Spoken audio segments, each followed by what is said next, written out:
Жительницы села Софиевка под Ахмесджитом каждый месяц собираются в местной мечети, чтобы обсудить важные проблемы, отметить праздники и вспомнить забытые традиции. В этот раз их встреча посвящена проблемам изучения родного языка. На встречу пригласили известных филологов и журналистов. Бізде мында Қырымда енді ресми олса да, кағытта олса да, біздің тіліміз девлет тіллер сырасына көрсетілген. Ама біз ондан пайдаланмаймыз. Біз талап етмейміз. Мектепте директор ярамай бақажақ деп, мені балам қырым татар тілін өгіренсін демеге тіліміз айланмай.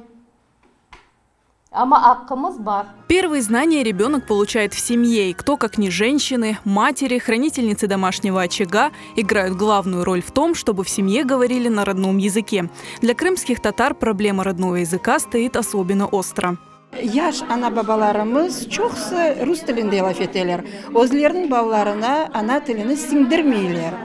Мана шынжық біздерінің вазифеміз балаларға да, олардың анасыны бабасына да ана тілімізді сіңдірмек.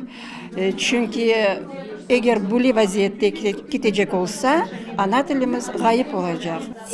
Кім өзіміздің ана тілімізде, қырым татар тілінде лаф етмеге ве өзіміздің тілімізде шыққан газет ве журналларға yazılmaға müracaat етеміз.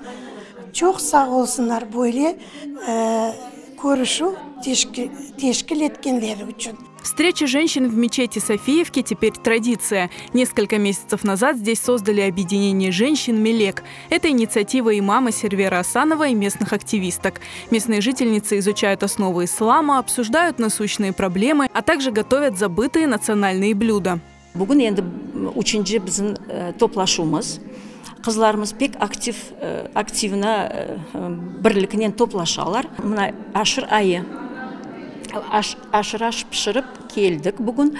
Епсіміз стол башында пек савап екен о ашырашын ашамаға. Епсіне хоть бір қашық болса да қапмақ керек ондан. Впереди у организации «Мелек» много задумок и интересных мероприятий. И мусульманки Софиевки надеются, что их примеру последуют женщины и в других селах.